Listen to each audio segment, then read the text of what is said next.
They were too dangerous to be left alive, I say. I had no choice. No choice, Flower says incredulously. They were both unconscious. We could have easily captured them. Captured them? How? I ask. Both of them could use powerful techniques without moving, so it's not like we could just have tied them up. Yeah, that is completely true. I don't know, Flower says. We could have asked the overseer to put them in an anti-magic prison cell or something. Wasn't that one of the main reasons why we allied ourselves with them? It would have been too risky, I say. We barely managed to beat them this one time. If they escaped from the cells, there is no guarantee that we could have beaten them again. Killing them was the only way to make sure that we wouldn't need to fight them anymore. The Overseer Protocol would like to point out that it does not appreciate the fact that you didn't consider consulting it before making such an important decision, the Green-Eyed Drone says.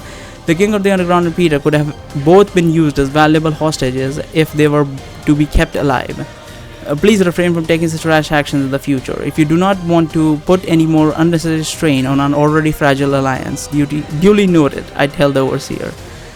So what are we going to tell Darren then? Flower says. I thought we both promised him that we will try our best to keep our casualties to the minimum.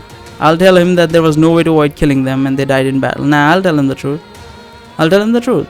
You mean you're going to tell them that you murdered them in cold blood while they were completely defenseless? Flower says. How do you think he's going to react to that? Hey, they were both only defenseless because we incapacitated them beforehand, I say. We both saw how strong they are. Even in this realm where the two of us clearly had the upper hand, there's just no way we could have risked having to fight them again, especially on the earthen plane. I'm sure Darren will understand. Okay, fine, Flower says in a defeated tone.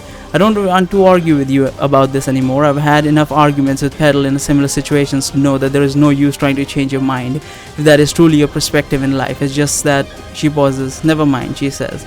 I should probably get you back to your sanctuary before the ether loses patience. I'm assuming that you must have recovered your memory by now, right?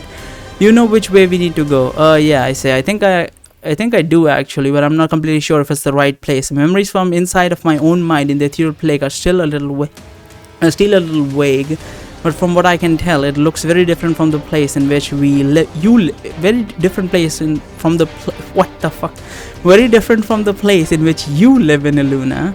I mean, the inside of your mind looks like an actual house with paintings on the wall of your room and everything. What I remember of my mind seems kind of like an empty cube of sorts. I'm not sure even if it's big enough to stand up in it. I think that before I was thrown out of my mind by the Overseer, I was sitting down with my legs tucked in and my back against the wall. Oh, a cube, Flower says in a nostalgic voice. That brings back some memory. I'm pretty sure that I used to live in a cube too before I changed the structure from the inside. That was back when I was still only 3 years old or so, I think. As you can imagine, my memories from back then are a little fuzzy. So I wouldn't say that I'm fully certain of this, but I think the place you remember should be your own mind based on your descriptions. Can you tell me the direction in which we need to go? Is it far from here? I don't think that it's far, I say. I have this feeling that is very hard to describe, but it's like that place is trying to pull me back towards it. Do you understand what I'm trying to say? Yes, Flower says. The stronger that feeling is, the closer you should be to the cube. How strong would you say the feeling is right now? I'd say it's as strong as maybe a dog trying to pull me while I hold its leash, I say. But a really small dog though. Maybe a medium-sized one, I'm not sure. I'm being pulled that way. Flower says as she looks in the direction that I'm pointing at. If you say that it's about a dog as strong as a dog pulling you, and from my own experience that should be about 50 miles from here, give or take. I'll teleport us closer to your sanctuary. Then you can tell me if we need to teleport again, or if it's close enough to fly over to it. Okay, I'm ready, I say. Let's go. Overseer will meet you again on the earthen plane. Understood, the Overseer says. White light that is different from the one that makes up the ether envelops me and Flower, and then we both get teleported to a different location that looks exactly the same as the previous one. As I look around the endless sea of light to see if I can spot any large cubes, I suddenly feel the force that was pulling me back towards my sanctuary getting magnified 100-fold. Okay, we're definitely getting closer, but I'm still not seeing the cube, I tell Flower. I can feel myself being pulled in the same direction as before, but now it's as if an elephant is the one trying to drag me away, not a small dog. An elephant, Flower said. That means your sanctuary should be relatively close. Let's keep flying in the direction until we...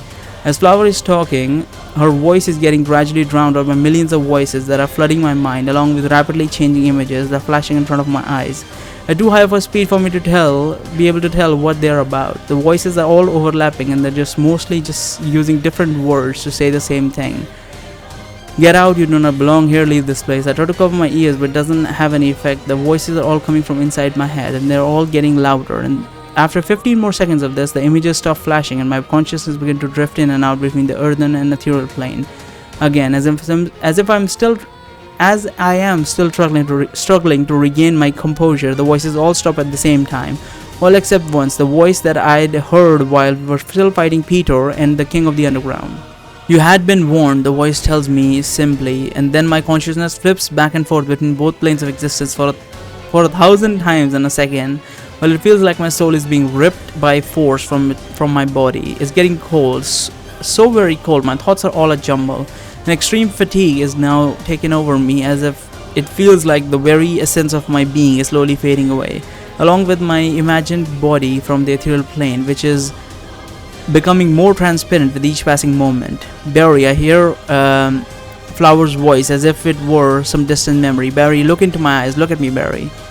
With what seems to be the last remaining ounce of my willpower, I manage to focus my gaze upon Flower, who is currently holding me by the shoulder, while her flame red eyes are shining brighter than ever before. Getting a better look at her, I see that not only her eyes are aflame, but her entire body is now made up of entirely of flames, or rather the kind of fire that feels hot but for some reason is not burning me, even though she is touching me directly with it. Barry, I need you to think of what it was like inside the cube, Flower says out loudly. I need you to visualize it clearly while you're inside your head. Do you understand? Yes, I say with my voice barely louder than a whisper. Just like she asked, I had to remember every little detail that I can tell from the place called my sanctuary. Then I recreate it inside my head. I then close my eyes so that I can see the image in my mind more clearly. I'm imagining it now, I tell Flower in the same weak voice as before. Can you have a clear image of it? Flower says in a panicky voice. Are you certain? Yes, I tell her with my eyes still closed. I'm looking at it as I'm speaking to you. What do I do now? I can no longer see my body from the earthen plane because my eyes are closed, but I can tell that it's only gotten more transparent since I've started talking to Flower. I wonder how many more seconds I have left to live. Barry, Flower says as I'm beginning to drift in and out of consciousness, catching only bits and pieces of what she's saying to me. Listen to me carefully. No time, no matter what. Open your eyes. Do you hear me? Barry, losing you. Barry. It's hard to tell with my eyes still closed, but I think I'm still enveloped by the white light from Flower's teleportation spell again. Is she trying to send me back to my sanctuary? Is that what she asked me to imagine it? Is that why she asked me to imagine inside my head? As I continue to visualize the empty cube in my mind, the bright light from both the teleportation spell and the ether disappears. The only thing I can see through my eyelids is complete darkness. Does this mean the teleportation was successful? I can't tell whether my body is back to normal or not. Aside from the light disappearing, I still feel weak, and it doesn't seem like much has changed. The silence around me is deafening. The anticipation is killing me. Did I get teleported properly or not? I have to know. But she did say open your eyes, but let me save first. Open my eyes. I open my eyes, but to my surprise, it's not only the light that is gone from around me, but also everything else. The only thing that I am seeing now, before my eyes is pure darkness. Flower, are you there? I try to say, but my words do not leave my mouth. After trying to talk a few more times, the weakness and fatigue slowly take over me, and soon I don't have the strength to open my mouth anymore. Several seconds later, I find myself closing my eyes again, but this time I lose my consciousness for good. Okay, well, keep our eyes closed then. Just as I'm about to open my eyes, I remember Flower's warning from before she teleported. No matter what, open your eyes. I thought, no matter what, open your eyes. I thought that was it. Like, oh, keep your eyes open. But okay. What are the words I heard her saying? Yeah, that sounds like, look at that. No matter what, open your eyes. That sounds like she's saying, like, no matter what happens, you cannot keep your eyes closed. Open them. But okay. The phrase is not complete, but based on the structure of the sentence, it feels like she's saying something along the lines of no matter what, don't open your eyes. Yeah, I didn't catch it like that. Caught it the other end, or the other end. Can't be sure of this, but she did tell me that I should keep visualizing the cube, and she never told me when to stop. I still have the image of the cube in front of me right now, so I'm guessing I should probably keep thinking of it. That's the only thing I should be worrying about. Nothing else matters. Just keep imagining the cube. Whole minute passes without me doing anything other than concentrating on the image of the sanctuary, which I have in my head, or at least I think it's been a minute. It's kind of hard to keep track of time in this complete darkness. It's fine, there's no need to open my eyes. I'm still conscious for now. This is all that matters. A minute ago I could have sworn that I only had a few seconds left to live, but somehow I'm still here. I'm still awake.